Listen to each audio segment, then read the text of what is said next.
Rabotai, I'd like to speak a little bit of the bonfires, like Baomed bonfires. What's the whole purpose? What's the mitzvah? L'shem Yehud Kucha Berichu. What do we have to do over there in that situation? Huh? Toast marshmallows? What are we doing, huh? So the answer to this question is, I'd like to tell you, is really Torah ki ner mitzvah ve Torah or. Mitzvah is a ner. Torah is or. Torah is light. Torah is fire. So really the point of the bonfire is that not just, oh yeah, let's look at the bonfire and this and that and that, and then what's the gain? The gain is you say, I gotta be close to Hashem with the Torah.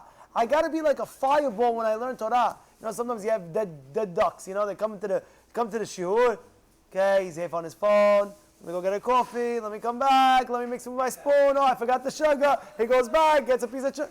Hello, you're learning Torah, you're playing games, I don't understand. When you know, there was one rabbi, he says, you know, he came to the Beit Midrash one time, true story, many years ago, he came to the Beit Midrash, and he saw that, you know, he was from Europe, so he saw a few guys, you know, they were quiet with the learning. So he said, maybe what? They're just in nature quiet people. All of a sudden, an hour later, Rabbi, the bags, please, Rabbi, please, the bags. Says an hour later, what happens? He hears noise and noise and noise. So what's going on? He's starting to hear, and he follows the noise. Where does he end up? He ends up in a gym, a basketball court. They're playing basketball. And he sees who's screaming, pass the ball already, stop him, Reverend, pass it. They're all going crazy. He says, who are these guys? He looks closer, says, these are the same guys in the Beit Midrash, they were quiet. I understand. And when they're playing ball, they're all energetic, pass me the ball, let me stuff him, stole the ball, goes crazy, why you let him hit the shot? And all of a sudden the Beit Midrash, quiet, this, that. You know what happened? The fire wasn't there. The person has to understand when you're learning Torah, you have to have the fire. The fire, how do you get into it? The fire, Torah is fire, you get into it. Like, you know, Seder Hayom brings down like a grape. Take a grape, right? You want to make grape juice, yeah? All right, please, the bags, Rabbi, please, if you don't mind. It bothers my ears and the tape, right? Says the grapes, right? You have grapes. You want to make grape juice, right? Says the grape juice, right? You squeeze. There's two ways of squeeze the grapes. One guy takes the grapes, and he's very sensitive. He doesn't want to get his hands dirty. He doesn't want to, doesn't want to squeeze too hard. Squeeze a little bit comes out. Enjoy it. Then you have the other guy. Says, I don't care, my hands dirty, not dirty. I gotta get some grape juice. He starts squeezing all the grapes. He has a whole cup of grape juice like that.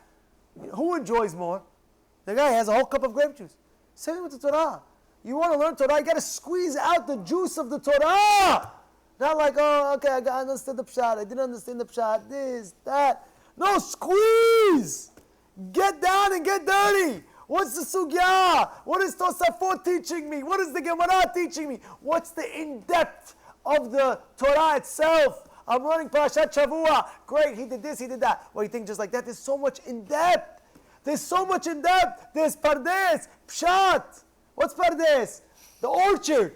What does it stand for, Pardes? Peresh, Dalet, Samech. What is that? Pshat, Remez, Derush, Sod, Pe, Pshat. Yeah, you got the Pshat, great. Now go deeper, get the Remez. Go deeper, get the Drash. Go deeper, what's the sword? Now you got the sword. That was the Rashbi. He brought down the sword. He brought down another light of the Torah. Go see Gemariot. Go see Meseh Hagigah. It says over there, one rabbi was meeting another rabbi. They met each other, Rabbi Yeshua and Rabbi ben Arach. So Rabbi ben Arach was sitting down, and it says the second Perek of Hagigah, he says, Rebbe, can I tell you something, Ma'aseh Merkavah? Can I tell you something about the sword, the Zohar? You know? He tells him, sure, yeah. He right away, he got up off his hamor. He says he was starting on that. He got off and he started listening. So what's going on? Let me hear. And he started saying over the Derush. The Gemara Hagigah in the second Perek says, there was a fire. Moshe, please, for a second. There was a fire. It bothers us. There was a fire that came down from Shamayim, came down around the whole entire forest. This is a Gemara. It's not make-believe story, this, that. Fire that came down from Shamayim. around the whole forest. The trees were saying, the trees were saying praise. A fire came down from Shamayim. It says in Meseret Sukkah, Tav Kavchet Amud Bet. What did it say over there, Kavchet? The Koach, over there, Koach. You see the Koach of the rabbis.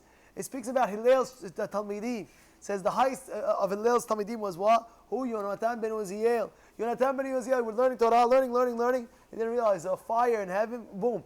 A bird, every bird that flew over him when he was learning, burned to a crisp. Burned. Imagine you're learning Torah, boom, fire.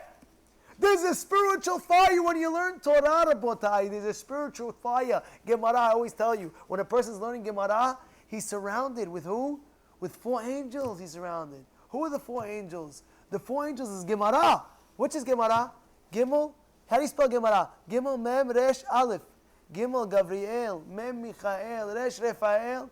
Aleph is Uriel. You're surrounded with the Malachim. They're protecting you. You have the protection of the Torah and the Od.